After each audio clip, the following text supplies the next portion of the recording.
होता है कि देखें यहाँ पे जब आवाज उठती है, कल मेरा टॉपिक बिल्कुल डिफरेंट था और है ना टॉपिक से हटके ही स्टार्टिंग जब हुई तो पारा चनाल को लेकर आए साजिद भाई और उन्हें कहा कि जैदी भाई जरा इस पे रोशनी डालें। आज मुझे मैं सरप्राइज हो गई, आज तमाम मीडिया पे, पाकिस्तान के तमाम मीडिया पे एंकर सबसे पहले पारा चनाल पे बात कर रहे थे। उन्होंने कहा कि फैसल एदी साहब जब गए तो उन्होंने आंखों देखा वहां का हाल बताया, देखिए कितनी बुरी हालत है, वहां बच्चों को दवाइयां तक नहीं मिली, वहां पे लोगों के पास खाने को नहीं है।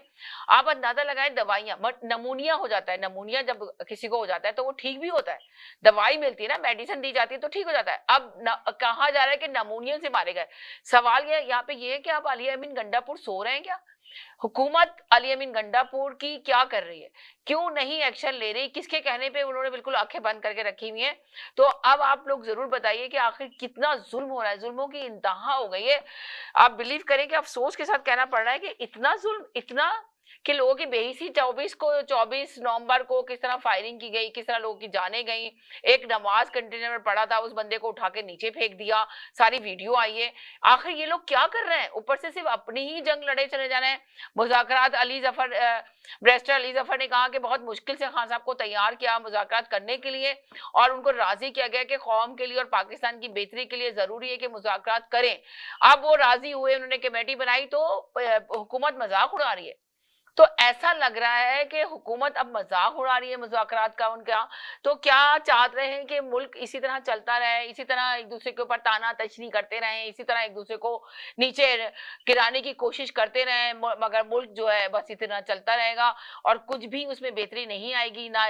आप लोग मुज़ाकरात देखें, अगर तमाम सियासी पार्टियों को, तमाम लोगों को एक टेबल पे बैठना होगा, तमाम लोगों को अपने आप को थोड़ा सा डाउन करना होगा और बातचीत का रास्ता हमवार करना होगा, तभी कुछ हालात बेहतर होंगे। आपकी क्या राय जरूर बताइएगा और अपने तजिया दीजिएगा, अपना दीजिएगा, कॉलर के ऊपर मत जाइएगा। सबसे पहले सैयद साहब को लेते हैं लाइन पे, कॉल पे। जी सैयद साहब क्या कहेंगे आप? अस्सलाम वालेकुम। मैं आपको ये बता दूं कि आपकी आवाज सही नहीं आ रही है। मेरी आवाज सही नहीं आ रही है? मेरी आवाज तो क्लियर है। लाइनमैन को बोल दो ना, चौधरी साहब लाइनमैन बैठे हुए ना, बोल दो।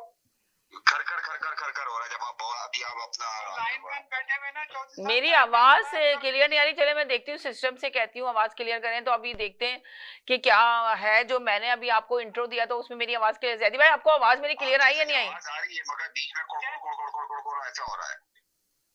नहीं मेरे पास तो मैं तो सही से साफ आ रही है, सही आ रही है आवाज तो, सिस्टम से तो सही आ रही है। मुझे लग रहा है आप लोग के पास कुछ गड़बड़ होगी।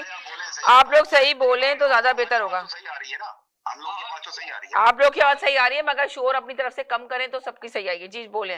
तभी ना, मेरी तरफ शोर ही नहीं है, मैं तो म्यूट करने बैठा। देखिए हमारे सिक्योरिटी में बोलते हैं 10-4 मतलब आवाज क्लियर है, ठीक है। एक बात, दूसरी बात ये है कि आपने बाड़ा चनार का जिक्र किया। मैं दुआ करता हूँ अल्लाह ताला उन सब की मगफरत फरमाए और जिन्होंने ये जुल्म किया अल्लाह उनको गरक, ये पहले मैं दुआ करता हूँ, ठीक है। आमीन आमीन। दूसरी बात मैं आपको एक बात बता दूं कि आज जो अडियाला जेल के अंदर मुलाकातें हुई है उसमें सिर्फ एक ऐसा आदमी था, अली अमीन गंडापुर की बहुत देर तक 2.5 घंटे मुलाकात हुई है। बात करने दीजिए ना, उसके बारे में सिर्फ ये कहा गया कि उसकी प्रेस कॉन्फ्रेंस, किसी भी प्रेस वाले से बात नहीं किया और वो घर चला गया, ठीक है।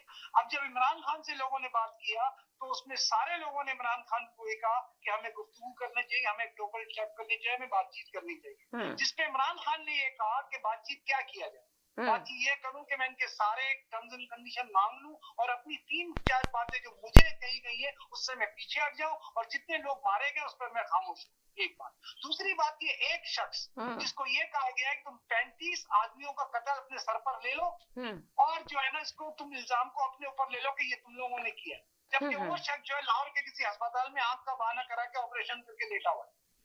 अब वो कौन शख्स है बाकी आपको बता देंगे। अच्छा, यानी कि आप बताना नहीं चाहते जो आंख का ऑपरेशन करके बैठा लेटा हुआ है, आप उसका नाम नहीं बताना चाहते। ऑपरेशन करके बैठा हुआ, उसको ये कहा है कि ये 35 आदमी जो मरे हैं इसका इल्जाम आप अपनी यूनिट पर ले लें। उसने कहा भाई हमें तो ऑर्डर ही नहीं थे बंदूक या लैंसला लेने का, हमारे पास तो लकड़ियां थी, हम क्यों ले लें। वो इतना बेचारा परेशान हुआ कि अस्पताल में जाकर उसने अपना एडमिशन करा दिया लाहौर का, ठीक है। जबकि वो इस्लामाबाद का आईजी था। इस्लामाबाद के आईजी को कहा गया कि 35 आदमियों का जो खून का इल्जाम है वो अपने